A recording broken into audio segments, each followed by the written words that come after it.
na bunga te na bi valeur ya relation hein na bien na valeur est-ce qu'il y a une relation sous perdra ou regretta capola Joanna pena et pena fait aux années il est l'homme mais akina na ngala banenge moko boy il y a des gens que tu regrettes comme ça non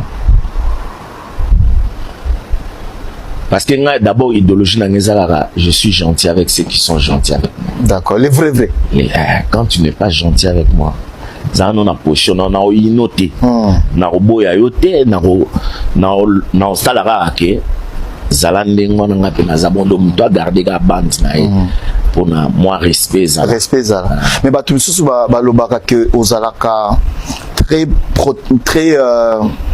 protecteur, c'est-à-dire que batunayo penza bazalaka batunayo tout le monde n'était sur makambo ça se raconte dans la ville même dans le pays que Jibe azalaka non soge mutunaye au tengami ka moi dimi OK c'est-à-dire OK pena libela batwalo babo batwalo bara na ba mais monika na vie est normal baloba qui aime bien châtie bien c'est normal so lingi mutu ngana mabe na ngeza ka bolingo na ngwa vers bato donc na ko lingo mana ko lingo ya solo OK bon imagine toi ce qu'on a lingo ya solo mais ce que OK au sel moi genre et ça la nga passif mais na inoté ça la nga pas je veux me sentir trahi mais c'est pas pour autant na inao parce que ils a vu na sali choix na il y a pas de problème si tu n'es pas satisfait chez moi tu vas avoir ailleurs il y a aucun problème mais moi ça sera un sentiment de regret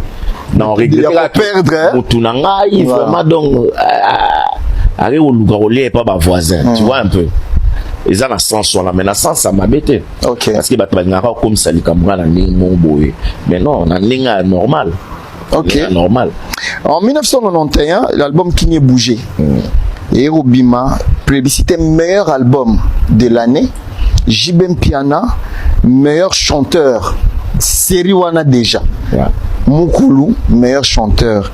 Le jour où babenga yo pour babiso eloko, je pense que ça a parmi ma premier prix na yo, ya carrière na yo. C'était quoi tes oyoka ndenge nini? Eze sengo. Eze potala wana eze blaguité. Wana ba vie King Kester bazali ba vie beaucoup ba defao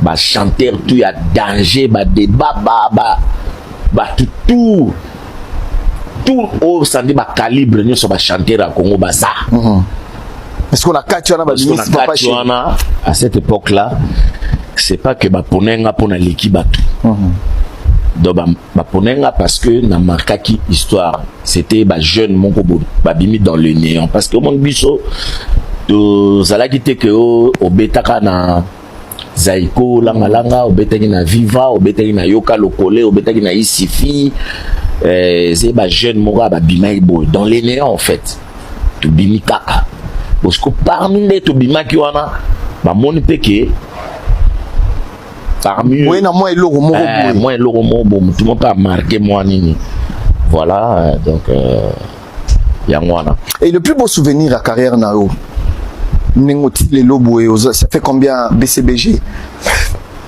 que voilà.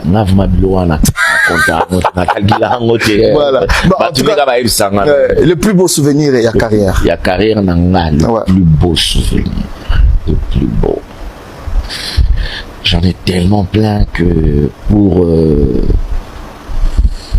pour citer un seul beau souvenir, ça sera difficile. D'accord. Mais pour moi, je crois c'est la sortie de mon premier album. Ok. Ça c'est vraiment parce que c'est l'album là qui a fait des JB ce qu'il est aujourd'hui. C'était Feu de l'amour, voilà. Le tout près.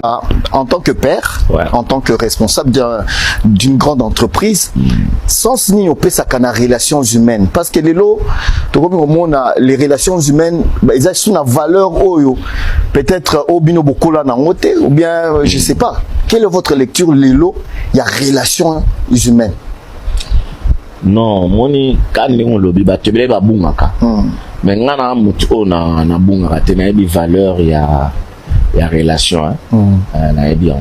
na valeur est-ce qu'il y a une relation sous au perdra ou au regretta capo dans Joanna Pena et Pena fait aux années il est l'homme mais à qui n'a la banane mon robot.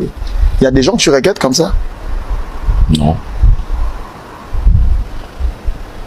Parce que d'abord idéologie dans je suis gentil avec ceux qui sont gentils avec moi. D'accord, les vrais. Quand tu n'es pas gentil avec moi, ça on a position on a noté. Na robot ya yote na stalara ke zalande ngwana ngape na zabondo muto a garder ga bande na pour na moi respect ça. Respect ça. Mais ba tout sous ba lobaka que ozalaka très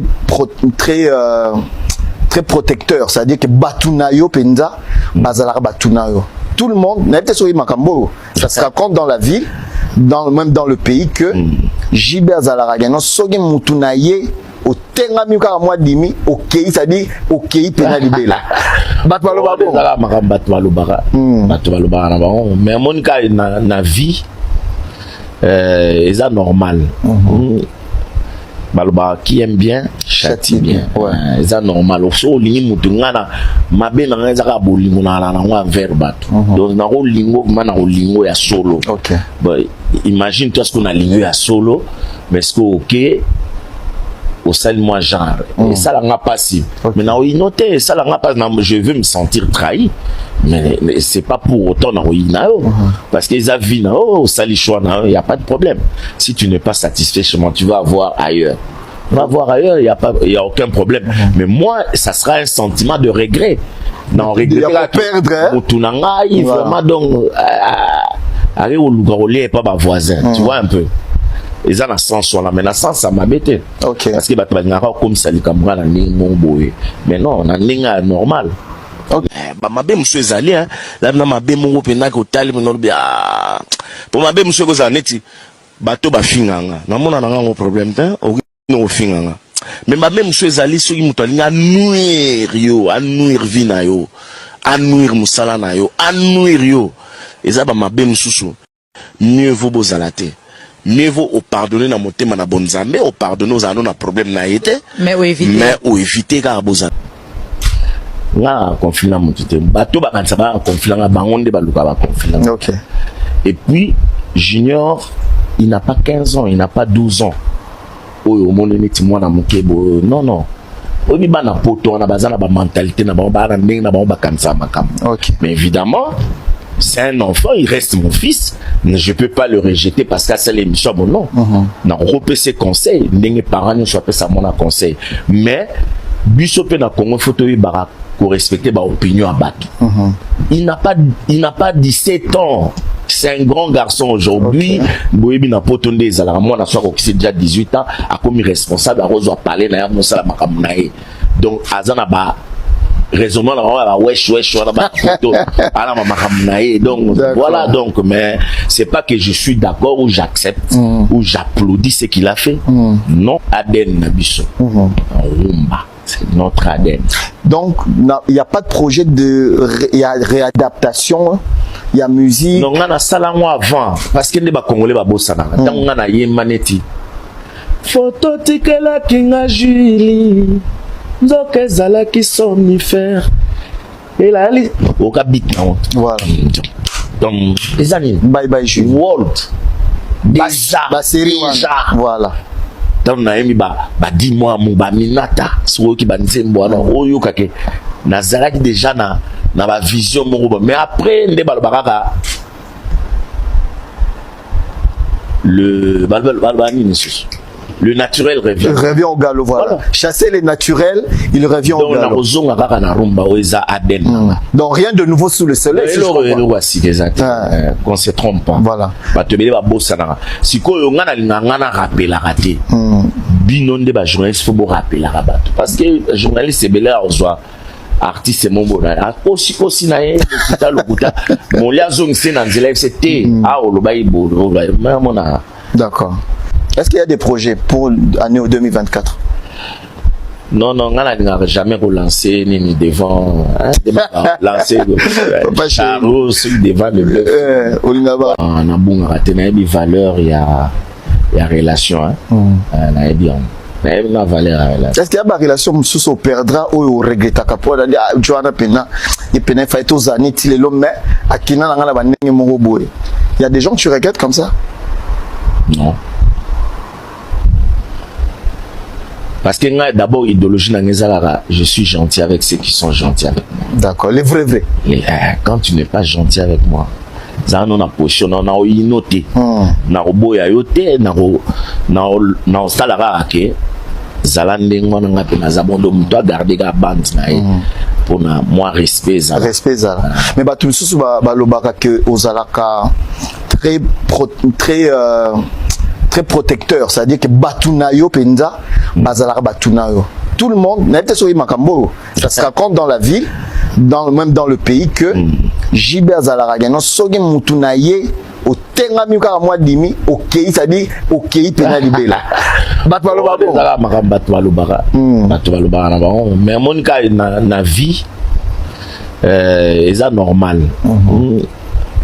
Baloba qui aime bien châtie bien. Ouais, c'est normal. So lingi mutungana mabe na ngeza ka bolingo na ngwa vers bato. Donc na ro lingo mana ro lingo ya solo. OK. Bon, imagine toi ce qu'on a lingo ya solo, mais ce que OK au sel moi genre et ça la passé. Mais na noté ça la pas je veux me sentir trahi. Mais c'est pas pour autant na parce que les avis na sali choix na il y a pas de problème. Si tu n'es pas satisfait chez moi, tu vas avoir ailleurs. Va voir ailleurs, il y a aucun problème. Mais moi, ça sera un sentiment de regret. Non, regret à perdre. Vraiment donc aller au lugarolé pas ma voisin, tu vois un peu. Et ça, dans sens là, mais dans sens ça m'a bêté. OK. Parce que comme ça, les camarades mon boy.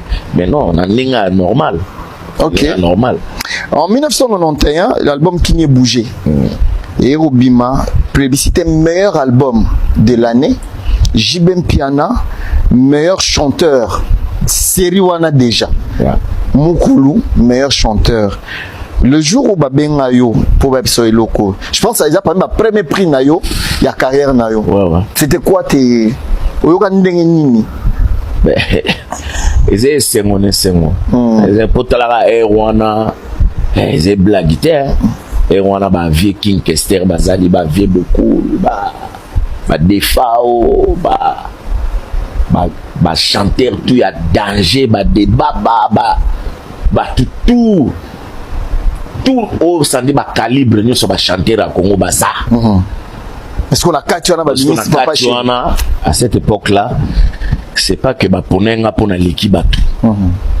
Donc ba ponenga parce que na marquaki histoire, c'était ba jeune mon ba bimi dans le néant parce que mon biso de zalaki te que au betaka na Zaiko langa au betaki na Viva au betaki na Yoka Lokole au betaki na Isifi. C'est ba jeune mora ba bimai boy dans les néants en fait to bimi kaka parce que parmi les to bima ki wana ba moni peke parmi oui na moi eloko moko boy moi eloko moko tout le monde pas marqué moi nini voilà donc ya ngwana. Et le plus beau souvenir à carrière nao nengoti les lobo et ça fait combien BCBG que voilà.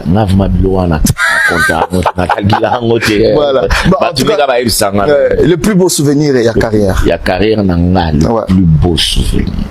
Le plus beau. J'en ai tellement plein que pour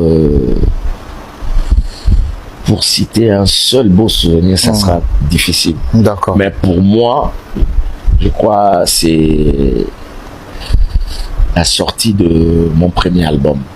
OK. Ça c'est vraiment parce que c'est l'album là qui a fait des JB ce qu'il est aujourd'hui. C'était Feu de l'amour, voilà. Le tout près. En tant que père, en tant que responsable d'une grande entreprise, sans signer au PESA na relations humaines. Parce que les lots, les relations humaines, ils ont une valeur peut-être au bino bokola na ngote ou bien je sais pas. Quelle est votre lecture les lots? Il y a relations humaines. Non, moni quand on lobby ba tebele ba bungaka.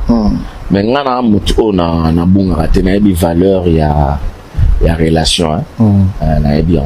Na valeur relation. Est-ce qu'il y a une relation sous au perdra ou au regretta capo Joanna Pena et puis il faut aux années il est l'homme mais à qui n'a la banane mon il y a des gens que tu regrettes comme ça? Non. Parce que d'abord, idéologie, je suis gentil avec ceux qui sont gentils avec moi. D'accord, les vrais. Et, quand tu n'es pas gentil avec moi, ça on a position, on a noté, na roboya yote, na stalara ke, zalande ngwana ngape na zabondo muto garder la bande na pour na moi respect ça. Respect ça. Mais bah tout sous ba lobaka que ozalaka très protecteur, c'est-à-dire que batunayo penza bazalaka batunayo. Tout le monde, n'a pas sur makambo, ça se raconte dans la ville, même dans le pays que Jibe azalaka non sogi mutunaye au tenga mika moi dimi OK, c'est-à-dire OK pena libela. Batu baloba bon. Batu baloba na bon, mais mon cas na vie est normal. Baloba qui aime bien châtie bien. Ouais, c'est normal. So lingi mutu ngana mabe na ngeza ka bolingo na ngwa vers batu. Donc na ko lingo mana ko lingo ya solo. OK. Bon, imagine toi ce qu'on a lingo ya solo, mais ce que OK au sel moi genre et ça la passive. Mais na noté ça la pas je veux me sentir trahi. Mais c'est pas pour autant parce qu'ils ont vu il y a pas de problème. Si tu n'es pas satisfait chez moi, tu vas voir ailleurs. Tu vas voir ailleurs, il y a aucun problème. Mais moi, ça sera un sentiment de regret. Non, regret perdre. Vraiment donc aller au Lougarolé et pas ma voisin. Tu vois un peu. Ils ont un sens sur la menace, ça m'a bêté. OK. Parce que comme ça les camarades na ningo boy. Mais non, na ninga normal. Okay. Mabe monsieur ezali hein là na mabe mongo pena ko tali mono bia pour mabe monsieur ko zaneti bato ba finganga na mona na ngo problème te o no finganga mais mabe monsieur ezali soki muto alinga nuire vie na yo anuire musala na yo anuire yo eza ba mabe mususu mieux vaut bozalate mieux vaut au pardonner na motema na bonzambe au pardonner aux anos na problème na été mais ou éviter ka bozala là conflit na mutute bato ba kanisa ba conflit na bangonde ba luka ba conflit. OK. Et puis Junior, il n'a pas 15 ans, il n'a pas 12 ans. Oyo monde neti mwana mukebo. Non. Obi ba na poto na bazana ba mentalité na ba na ndenge na ba kanisa makam. OK. Mais évidemment, c'est un enfant, il reste mon fils. Je peux pas le rejeter parce que c'est l'émission bon non. Na repé ses conseils, ndenge parents ne soit pas ça mon conseil. Mais biso pe na Congo photo yi barak pour respecter ma opinion à battre. Il n'a pas 17 ans. C'est un grand garçon aujourd'hui. Boyebi na potonde ezala moi na soir qui déjà 18 ans a comme responsable à rose parler na ya sala makamunae. Donc azana ba raisonnement là wesh na ba photo ala makamunae. Donc voilà donc mais c'est pas que je suis d'accord ou j'accepte ou j'applaudis ce qu'il a fait. Non, Aden Nabiso. Rumba. C'est notre ADN. Donc, il n'y a pas de projet de réadaptation, il y a musique. Non, on a ça avant, parce que les Congolais sont bossés. Donc, on a Yemaneti. Photo tikela kinga Julie, nzoke zala ki somnifère. Et là, au cabit. Voilà. Donc, les années. Bye bye Julie. World. Déjà. Voilà. Donc na yemi ba dis-moi mon ba minata so ki ba nzembo na oyo kake nazalaki déjà na ba vision mon mais après nde ba bakaka le le naturel revient. Il revient au galop, voilà. Chasser les naturels, il revient au galop. Donc rien de nouveau sous le soleil. Qu'on se trompe pas. Voilà. Si binonde ba journaliste faut beau rappeler la rabat parce que journaliste c'est belé à artiste c'est mon bonheur aussi naé lokuta mon liaison c'est dans les c'était ah o lobai bo mona. D'accord. Est-ce qu'il y a des projets pour l'année 2024? Non, on n'a jamais relancé.